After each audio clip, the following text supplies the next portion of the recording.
नमस्कार, Marathi kitchen creation या YouTube चॅनलवर मी सुनीता तुम्हा सर्वांचे मनापासून स्वागत करते। अगदी झणझणीत मसालेदार भाज्या आपण नेहमीच करतो, परंतु साध्या सोप्या मसाल्यात सुद्धा भाजी छान अशी एकच नंबर चवीची तयार होते। सगळेजण अगदी आवडीने चुरून मुरून डोलग्यात भरून खाऊ शकतात। मटकीची भाजी नेहमी तुम्ही भरपूर मसाले टाकून बनवत असाल, पर आज आपण हिरवं वाटण घालून ही भाजी अगदी सोप्या पद्धतीने बनवणार आहोत। तर हे पहा, येथे 1 वाटी आपण मटकी छान अशी भिजून मोड आलेली घेतलेली आहे। आता एका ताटामध्ये काढून 2 ते 3 पाण्याने स्वच्छ अशी मटकी आपल्याला इथे धुवून घ्यायची आहे। त्यामुळे छान अशी भाजी तयार होते आणि शिवाय पोटदुखीचीही तक्रार कमी होते। तर हे पहा, या पद्धतीने आपण एका पाण्याने धुवून घेतली। आता दुसऱ्या पाण्याने सुद्धा आपल्याला ही छान अशी धुवून घ्यायची आहे।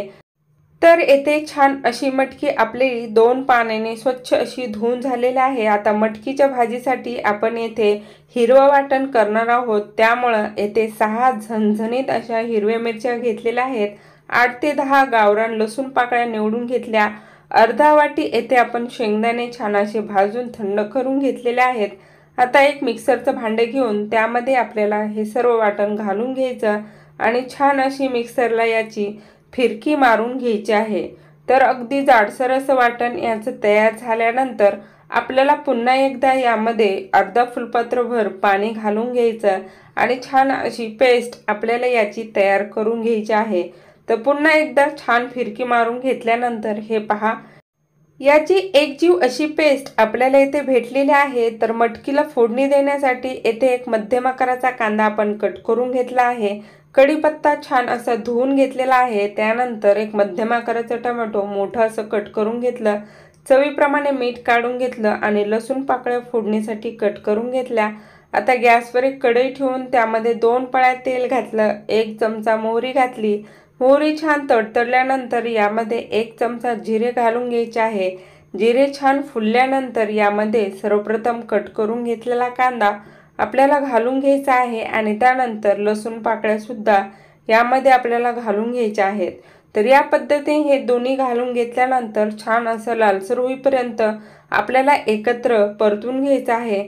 तर कांदा आपल्याला अगदीच लालसर करायचा नाही, तर फक्त थोडासा परतून घ्यायचा आहे। त्यामुळे कडधान्यामध्ये कांद्याची चव अधिकच छान अशी लागते। तर या पद्धतीने याची थोडेसा कलर चेंज झाल्यानंतर हळद घालून घ्यायची। हळद घातल्यानंतर यामध्ये लगेच आपल्याला कट करून घेतलेले टोमॅटो आणि धुवून घेतलेला कढीपत्ता घालून घ्यायचा। आता सर्व फोडणी आपल्याला येथे एकत्र छान अशी परतून घ्यायची आहे। तर हे पहा, अगदी मंद गॅसवर छान अशी फोडणी आपल्याला तयार करून घ्यायची। आता टोमॅटो झटपट असा मऊ होण्यासाठी यावर आपण चवीनुसार सर्व मीठ एकत्रच घालून घेणार आहोत। तर यामध्ये मीठ घालून घेतल्यामुळे सर्व फोडणीला छान अशी चव येते आणि टोमॅटोही झटपट असं मऊ होतं।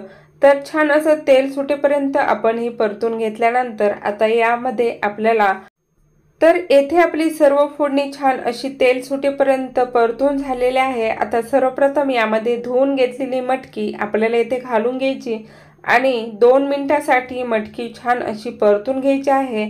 यामध्ये आपल्याला कोणताही मसाला घालायचा नाही, कारण की आपण ऑलरेडी येथे मटकीसाठीचं वाटण तयार करून घेतलं आहे। त्यामुळे फक्त फोडणीमध्ये हे आपल्याला परतून घ्यायचे आहे। तर हे पहा, या पद्धतीने परतून घेतल्यामुळे ही झटपट अशी शिजली जाते। नेहमी आपण कुकरला 2 शिट्ट्या मारून मटकीची भाजी शिजवून घेत असतो, परंतु या पद्धतीने परतून घेतल्यामुळे सुद्धा सकाळच्या घाई गडबडीमध्ये झटपट अशी भाजी तयार होते। छान अशी 10 मिनिटं यानंतर शिजवून घ्यायची।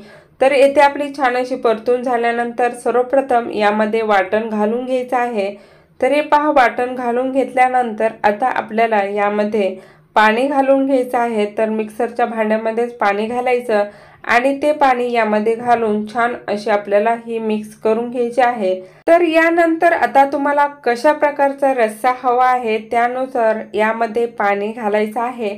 तर तुम्हाला हवं असेल तर यामध्ये तुम्ही कोमट पाणी करून सुद्धा घालू शकता, परंतु येथे मी थंड पाणीच घातलेलं आहे। तर हे पहा, या पद्धतीने आपण यामध्ये पाणी घालून घेतलं आता मटकी आपल्याला पूर्ण शिजून घ्यायची आहे, त्यामुळं पाणी आपल्याला यामध्ये थोडंसं जास्त घालायचं आहे। जर तुम्हाला 1.5 ग्लास मटकीचा रस्सा बनवायचा असेल तर कमीत कमी 1 तांब्याभर पाणी यामध्ये घालून घ्यायचं। जर 1 ग्लास बनवायचा असेल तर 1.5 ग्लास पाणी यामध्ये घालायचं। आता एक छान मोठी उकळी आल्यानंतर गॅस बंद करायचा, यावर झाकण ठेवून द्यायचं आणि मटकीची भाजी आपल्याला 10 ते 12 मिनिटं छान अशी मंद गॅसवर येथे शिजून घ्यायची आहे।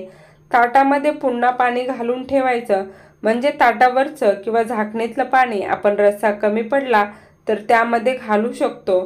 तर आपली मटकी छान अशी शिजून येथे घट्टसर असा रस्सा मी तयार करून घेतलेला आहे। तुम्हाला मटकीचा रस्सा कसा हवा आहे त्यानुसार तुम्ही तयार करून घेऊ शकता। तर ही गरमागरम मटकीची भाजी रेसिपी भाकरी चपाती बरोबर, पाव बरोबर, खिचडी बरोबर आणि पांढऱ्या भाताबरोबर अतिशय सुंदर अशी चव देते। तर नक्की करून पहा। आजची ही आपली रेसिपी तुम्हाला कशी वाटली ते मला कमेंट करून नक्की सांगा। व्हिडिओ जर आवडला असेल तर लाईक, शेअर आणि आपल्या चॅनलला नक्की सबस्क्राईब करा। बेल बटन नक्की प्रेस करा। खा प्या आनंदी रहा। धन्यवाद।